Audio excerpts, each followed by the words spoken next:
संसद की कार्रवाई में, जहां पर प्रियंका गांधी क्या कुछ करिए, सुनते हैं। हमारी देश की धर्म की एक पुरानी परंपरा रही है। ये परंपरा संवाद, चर्चा की रही है। एक गौरवशाली परंपरा है जो दर्शन ग्रंथों में, वेदों में, उपनिषदों में दिखती है।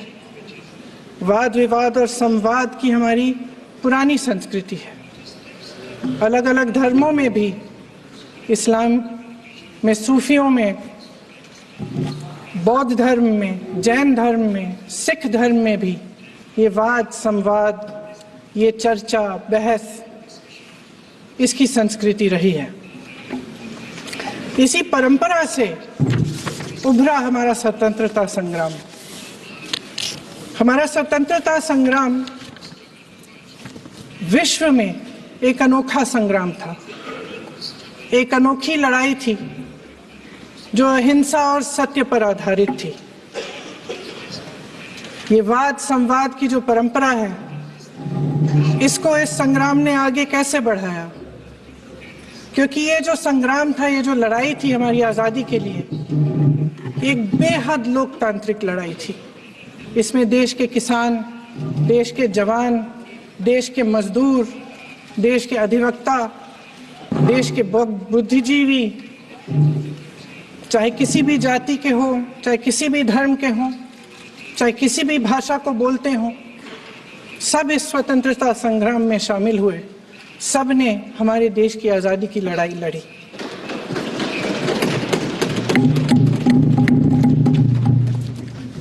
और उसी आज़ादी की लड़ाई से एक आवाज़ उभरी जो हमारी देश की आवाज़ थी।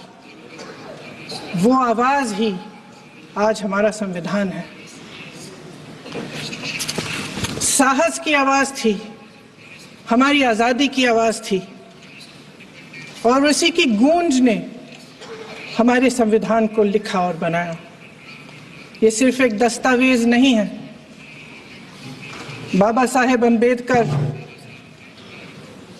मौलाना आज़ाद जी, राजगोपालाचारी जी और जवाहरलाल नेहरू जी और उस समय के तमाम नेता, जैसे आपने कहा, इस संविधान को बनाने की जो कार्य में सालों के लिए जुटे रहे। हमारा संविधान इंसाफ, उम्मीद, अभिव्यक्ति और आकांक्षा की वो ज्योत है जो हर हिंदुस्तानी के दिल में जलती है। अध्यक्ष महोदय, इस ज्योत ने हर एक भारतीय को ये पहचानने की शक्ति दी कि उसे न्याय मिलने का अधिकार है, कि उसमें अपने अधिकारों के लिए आवाज उठाने की क्षमता है, कि जब वो आवाज उठाएगा तो सत्ता को उसके सामने झुकना पड़ेगा। इस संविधान ने हर एक देशवासी को ये अधिकार दिया कि वो सरकार बना भी सकता है और सरकार बदल भी सकता है। ये ज्योत जो हर हिंदुस्तानी के दिल में जलती है, उसने हर हिंदुस्तानी को ये विश्वास दिया कि देश की संपत्ति में, देश की दौलत में, संसाधनों में उसका भी हिस्सा है, कि उसे एक सुरक्षित भविष्य की उम्मीद का अधिकार है, कि देश बनाने में भी उसकी भागीदारी है। उम्मीद और आशा की ये ज्योत मैंने देश के कोने कोने में खुद देखी है। उन्नाव में मैं एक रेप पीड़िता के घर गई, उसे जलाकर मार डाला था। वो शायद 20-21 साल की होगी। हम सब के बच्चे हैं। हम सोच सकते हैं कि अगर हमारी बेटी के साथ बार बार बलात्कार हुआ और फिर जब वो अपनी लड़ाई लड़ने के लिए गई तो उसको जलाकर मार डाला गया होता तो हम पर क्या बीतती। मैं उस बच्ची के पिता से मिली,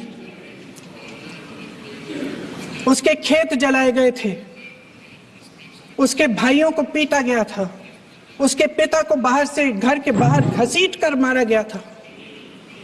उस पिता ने मुझे बताया कि बेटी, मुझे न्याय चाहिए। मेरी बेटी अपने एफआईआर को दर्ज करने के लिए जब जिले में गई तो उसको मना किया गया। तो लोकसभा में संविधान पर चर्चा इस वक्त चल रही है, जहां पर केरल के वायनाड से सांसद चुनी गई और पहली बार लोकसभा में संबोधन करती हुई प्रियंका गांधी वाड्रा को आप सुन रहे थे। तो इस बुलेटिन में बस इतना ही, लेकिन खबरों का सिलसिला न्यूज़ 18 बिहार झारखंड पर लगातार जारी है।